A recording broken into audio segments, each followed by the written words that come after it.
안녕하세요. 스포츠 분석 1등 프로토의 중심 인사드립니다. 오늘은 1월 29일 해외 축구 5경기를 준비했습니다. 저희 스포츠 가족방은 24시간 100% 무료 공유 중이며 모든 스포츠에는 100% 정답은 없다는 점 먼저 말씀드립니다.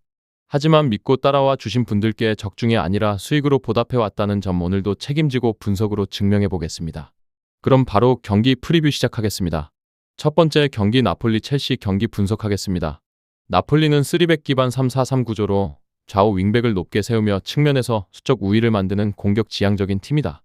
호일룬은 강한 피지컬과 직선적인 침투를 갖춘 스트라이커로 하프 스페이스와 니어 포스트를 오가며 수비 라인의 균형을 무너뜨리는 움직임이 특징이다. 노아랑은 네덜란드 출신 특급 윙어답게 터치 이후 가속력이 빠르고 발등을 감아 올리는 인프런트 크로스로 페널티 박스 안에 정교한 볼을 공급하는 능력이 돋보인다. 맥토미니는 중원에서 활동량을 기반으로 박스2 박스를 오가며 세컨볼 경쟁에서도 적극적으로 관여해 공격 이선의 숫자를 더해주는 역할을 수행하고 있다. 그래서 나폴리는 윙백과 노아랑이 측면에서 상대의 풀백을 끌어내고 그 사이 공간을 향해 호일룬과 맥토미니가 동시에 침투하는 패턴으로 찬스를 만들어낸다. 수비 전환에서는 중원 라인이 빠르게 내려와 포백 형태처럼 라인을 재정렬하면서 첼시의 이선 미드필더에게 전진 패스를 허용하지 않으려는 경향을 보인다. 세트피스 상황에서도 호일룬과 맥토미니가 제공권에서 앞선 모습을 보여주고 있어 코너킥과 프리킥에서도 박스 안 공중볼에서 우위를 점할 수 있는 구성이 완성되어 있다. 결국 나폴리는 측면에서 시작된 크로스와 박스 안 피지컬 우위 그리고 세컨볼 경쟁에서의 적극성을 기반으로 첼시의 조직적 허점을 끝까지 물고 늘어질 준비가 되어 있다고 볼 수 있다. 첼시는 4-2-3-1 시스템을 활용하며 포백 라인 앞에 더블 볼란치를 두어 중앙을 보호하는 전형적인 구조를 가져간다. 델랍은 박스 안 움직임이 좋은 스트라이커로 수비 라인 사이에서 타이밍을 잡고 들어가는 침투와 마무리 능력이 강점이지만 팀 전체 전개와의 연계가 매끄럽지 않을 때 고립되는 장면도 나온다. 콜 파머는 하프 스페이스에서 공을 받는 것을 선호하는 플레이메이커로 좌측 안쪽에서 오른발로 안쪽을 파고들며 슈팅과 스루 패스를 동시에 위협하는 자원이다. 엔소 페르난데스는 후방 빌드업의 출발점 역할을 하며 롱 패스와 방향 전환 패스로 전방에 볼을 공급하지만 수비 전환 시 위치 선정에서 불안한 장면이 적지 않다. 최근 첼시의 챔피언스리그와 프리미어리그 경기를 다각도로 보면 좌우 센터백과 풀백 간 커뮤니케이션이 완벽하지 않아 수비 라인의 슬라이드 타이밍이 자주 엇갈리는 모습이 반복되고 있다. 그래서 측면 크로스 상황에서 수비 간격이 미세하게 벌어지고 마킹 인계 타이밍이 꼬이면서 두 명이 같은 선수에게 붙고 다른 선수가 비는 장면이 자주 연출된다. 특히 박스 근처에서 크로스를 막으러 나가는 풀백과 중앙에서 위치를 조정하는 센터백 사이의 거리 조절이 어긋나 세컨볼이나 세컨드 크로스 상황에서 완전히 놓치는 실점 패턴이 문제로 지적된다. 결국 첼시는 개인기량이 뛰어난 공격 자원을 보유하고 있음에도 불구하고 포백과 더블 볼란치 간의 커뮤니케이션 문제로 인해 측면 수비와 크로스 대응에서 흔들리는 약점을 안고 있다고 볼 수 있다. 나폴리는 노아랑을 축으로 한 측면 돌파와 인프런트 크로스, 호일룬과 맥토미니의 박스 안 움직임을 결합해 첼시 수비의 약점을 직접 겨냥할 수 있는 구조를 갖추고 있다. 반면에 첼시는 좌우 수비 간 커뮤니케이션 문제와 포백 더블 볼란치 간 간격 관리 불안으로 인해 크로스와 세컨볼 장면에서 실점 위험을 안고 들어가는 상황이다. 그래서 이 경기는 나폴리가 홈에서 전술적 상성과 박스 안 결정력을 앞세워 주도권을 가져갈 가능성이 높고 흐름을 끊어내며 승리를 가져갈 시나리오에 조금 더 무게를 두는 편이 합리적인 선택이라고 본다. 두 번째 경기 벤피카 레알 마드리드 경기 분석 시작하겠습니다. 벤피카 포메이션은 4-4-2이며 주축 멤버 파블리디스, 올스네스, 리오스가 축으로 움직이는 전형적인 투톱 시스템을 가동하고 있다. 파블리디스는 박스 안에서의 위치 선정과 마무리에 강점이 있는 스트라이커로 센터백 사이에서 사라졌다 나타나는 움직임으로 한순간에 슈팅 각을 만들어내는 유형이다. 또한 등에 공을 받았을 때 볼 간수 능력이 좋아 측면과 이선으로 공을 배급해주면서도 본인이 다시 박스 안으로 재진입하는 세컨 찬스 패턴을 자주 보여준다. 올스네스는 중원과 측면을 모두 소화할 수 있는 멀티 자원으로 빌드업 상황에서 하프 스페이스로 슬며시 안쪽으로 들어오며 패스 줄기를 한 번 더 만들어주는 역할을 담당한다. 리오스는 중원 라인에서 왕성한 활동량을 바탕으로 1차 압박과 세컨볼 경쟁에 적극적으로 관여하며 필요할 때는 전진 드리블로 상대 수비 라인을 끌어내려주는 옵션이다. 벤피카의 공격 패턴은 풀백이 오버래핑으로 측면 폭을 넓혀주고 올스네스가 안쪽에서 연계 역할을 수행하며 파블리디스가 박스 안에서 마무리를 노리는 구조로 설계되어 있다. 수비 시에는 두 줄 수비를 형성해 중앙 밀집도를 높이려 하지만 사이드로 공이 빠르게 전환될 때 풀백과 윙의 커버 타이밍이 어긋나는 모습이 종종 드러난 바 있다. 결국 벤피카는 공격 시에는 폭과 마무리 옵션을 겸비했지만 전환 국면에서 라인 간격과 사이드 커버 타이밍을 얼마나 안정적으로 유지하느냐가 관건이 되는 팀이다. 레알 마드리드 포메이션은 4-4-2를 기본 틀로 두고 있으나 공격 전개 시에는 자연스럽게 4-2-4-3-2-5 형태까지 유동적으로 변형되며 상대 박스 근처에 숫자를 쏟아붓는 스타일이다. 주축 멤버 킬리안 음바페, 브라임 디아즈, 주드 벨링엄은 모두 볼을 가진 상태에서 상대 수비를 정면으로 무너뜨릴 수 있는 자원이라 어느 한쪽에만 집중해도 상대 수비 입장에서는 부담이 상당하다. 음바페는 폭발적인 스프린트와 방향 전환으로 뒷공간을 찢어놓는 유형으로 하프 스페이스에서 공을 받는 순간 단독 찬스로 이어질 수 있는 한 방을 갖고 있다. 벨링엄은 하프 스페이스와 박스 근처에서 공을 받으며 이선 침투와 연계, 세컨볼 마무리까지 모두 수행하는 올라운더라 박스 주변에서 끊임없이 위협 지점을 만들어낸다. 브라임 디아즈는 좁은 공간에서도 탈압박이 가능하고 드리블로 수비수를 정면에서 제칠 수 있는 윙어형 플레이메이커라 1대1 상황만 만들어주면 스스로 슈팅 각도까지 완성해버리는 능력이 탁월하다. 레알 마드리드는 공격 전개 시 음바페, 다른 공격 자원들, 벨링엄을 의도적으로 오른쪽 측면과 그 주변 공간에 많이 배치해 상대 수비 블록을 한쪽으로 끌어모으는 오버로드 패턴을 자주 사용한다. 상대 수비진들이 음바페와 벨링엄 쪽으로 라인을 맞추기 위해 오른쪽으로 치우치게 되면 곧바로 반대편 측면에 대기하고 있는 브라임 디아즈에게 방향 전환 패스를 연결해준 뒤 풀백 한 명을 앞에 두고 1대1 아이솔레이션 상황을 만들어 득점 찬스를 만들어 간다. 이러한 아이솔레이션 전술은 농구에서 자주 보이는 개념이지만 최근 레알 마드리드는 브라임 디아즈의 개인 기량을 극대화하기 위한 해법으로 이 전술을 축구에 적극 이식해 사용 중이며 벤피카 측면 풀백들이 90분 내내 이 패턴을 감당해낼 수 있을지는 분명한 물음표다.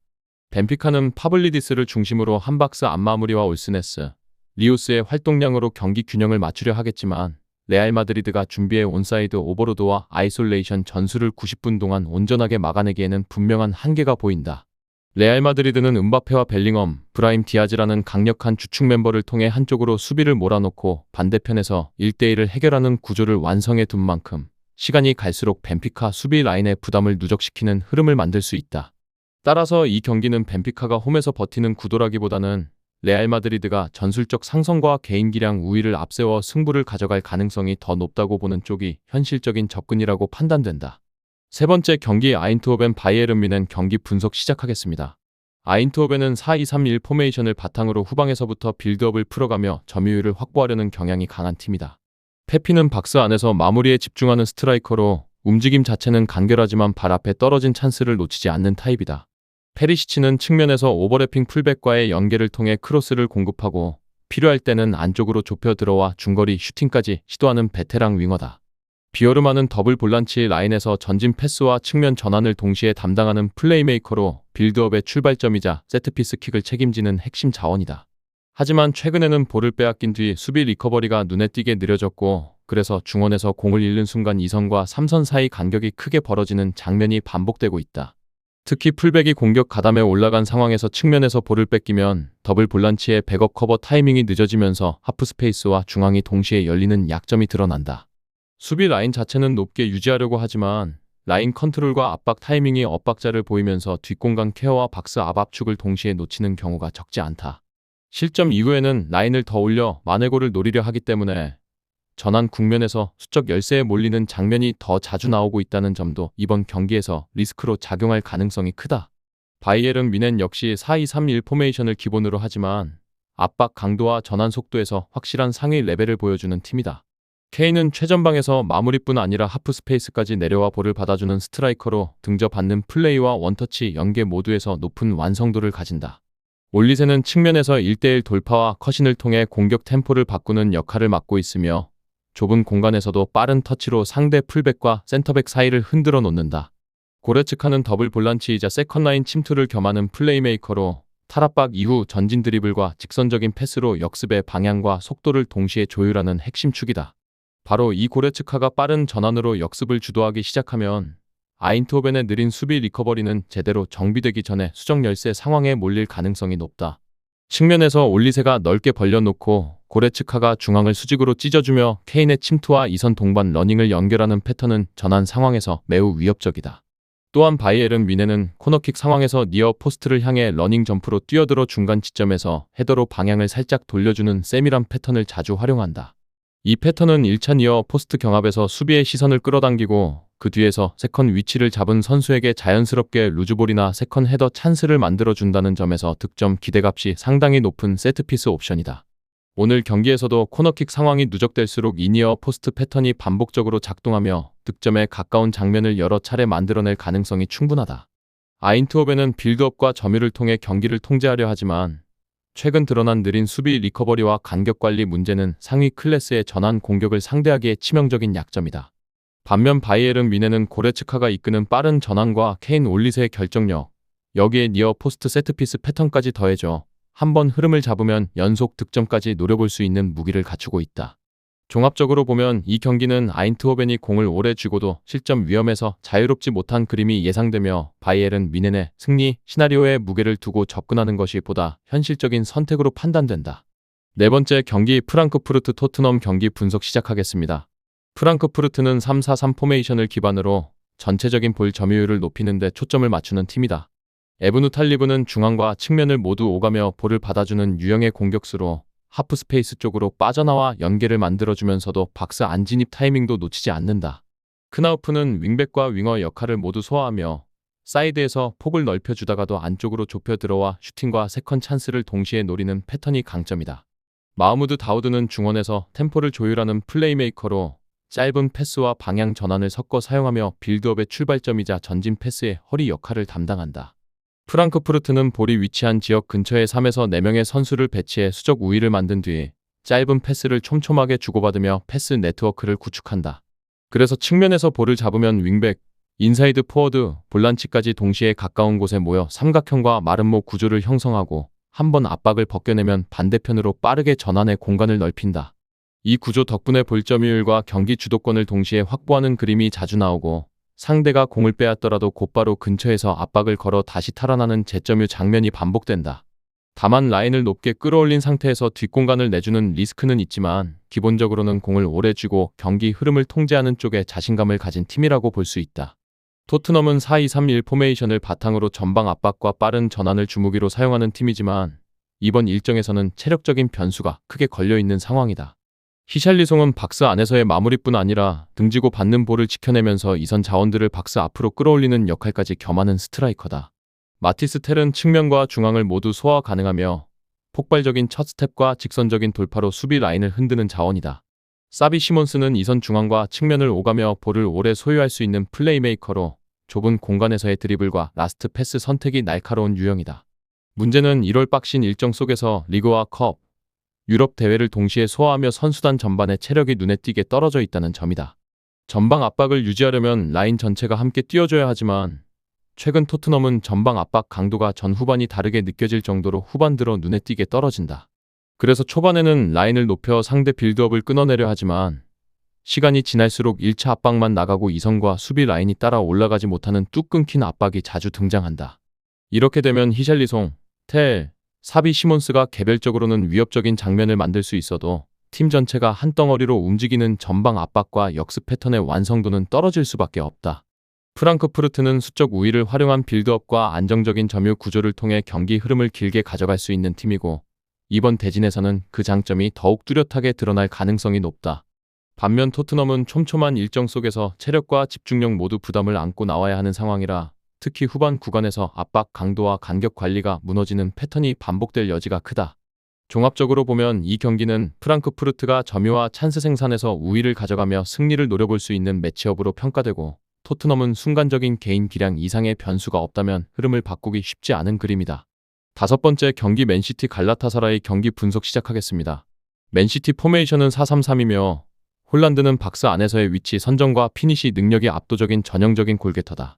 필포드는 하프 스페이스로 자연스럽게 파고 들어가면서 1선과 2선을 연결해주는 역할을 맡고 좁은 공간에서도 전진 드리블로 수비 라인을 흔든다. 베르나르도 실바는 탈압박 능력이 뛰어나 측면과 중앙을 자유롭게 오가며 패스 각도를 만들어내고 전방 압박 참여도까지 높다. 중원 라인은 짧은 패스를 통해 템포를 조율하면서도 순간적으로 사이드 체인지로 수비 블록을 넓혀놓는 패턴을 반복한다. 수비에서는 하이라인을 유지하면서도 레스트 디펜스를 촘촘하게 세워 상대의 역습을 초반 지점에서 차단하는 구조를 선호한다. 세컨볼 경쟁에서도 미드필더들이 적극적으로 전진해 2차 볼을 선점하고 다시 공격으로 전환하는 속도가 매우 빠르다. 이러한 구조 속에서 맨시티는 자연스럽게 볼 점유율 우위를 확보하고 박스 근처에서 슈팅 수를 꾸준히 누적시킬 수 있는 팀이다. 전력 자체의 퀄리티 차이와 스쿼드 뎁스까지 고려하면 주도권을 놓칠 그림은 쉽게 떠올리기 어렵다. 갈라타사라이 포메이션은 4-2-3-1이며 오시멘은 뒷공간 침투와 몸싸움에 강한 타입으로 수비 라인을 계속 뒤로 물러나게 만드는 스트라이커다. 르로이 사네는 측면에서 속도와 개인기를 앞세워 안쪽으로 파고들며 커트인 후 중거리 슈팅과 크로스를 모두 노릴 수 있는 옵션이다. 토레이라는 중원에서 압박과 태클, 인터셉트를 책임지며 빌드업의 첫 패스를 담당하는 수비형 미드필더다. 다만 4-2-3-1 구조에서 더블 볼란치가 넓은 공간을 커버해야 하다 보니 전방 압박이 풀리는 순간 1-2선 간격이 벌어지는 약점이 노출된다. 측면 윙백들의 오버래핑이 잦아지면 하프 스페이스 관리가 느슨해지고 중앙 센터백들이 사이드로 끌려나가는 상황이 빈번하게 발생한다. 또한 빌드업 단계에서 탈압박 루트가 제한적이라 강한 전방 압박을 받는 경기에서는 롱볼 의존도가 높아지는 경향이 있다. 튀르키예 이스탄불 공항에서 잉글랜드 맨체스터 공항까지 약 2667km에 달하는 이동 거리는 선수단 컨디션 관리에 분명한 부담으로 작용한다. 장거리 이동에 따른 피로가 누적되면 후반 들어 수비 라인 유지와 압박 강도에서 급격한 저하가 나타날 가능성이 높다. 이 매치는 애초에 전력과 스쿼드 뎁스에서부터 균형이 맞지 않는 구도다. 맨체스터에서 치러지는 경기 환경과 볼점유율 구조까지 감안하면 맨시티가 주도권을 내줄 이유는 거의 없다. 장거리 이동과 체력 부담을 떠안은 갈라타사라이가 후반까지 집중력을 유지하기는 쉽지 않은 만큼 맨시티 승리 쪽으로 해석하는 것이 자연스럽다. 공격 패턴과 박스 장악력에서 차이가 명확한 경기다. 이상으로 1월 29일 해외 축구 5경기 프리뷰 모두 정리해드렸습니다. 지금 보신 분석 픽은 저희 가족방에서 매일 무료로 공유되고 있으며 조합픽을 통해 꾸준한 수익을 원하시는 분들은 서둘러 입장해 주시기 바랍니다. 오늘도 영상 시청해 주셔서 진심으로 감사드리고 좋은 결과로 다시 찾아뵙겠습니다. 감사합니다.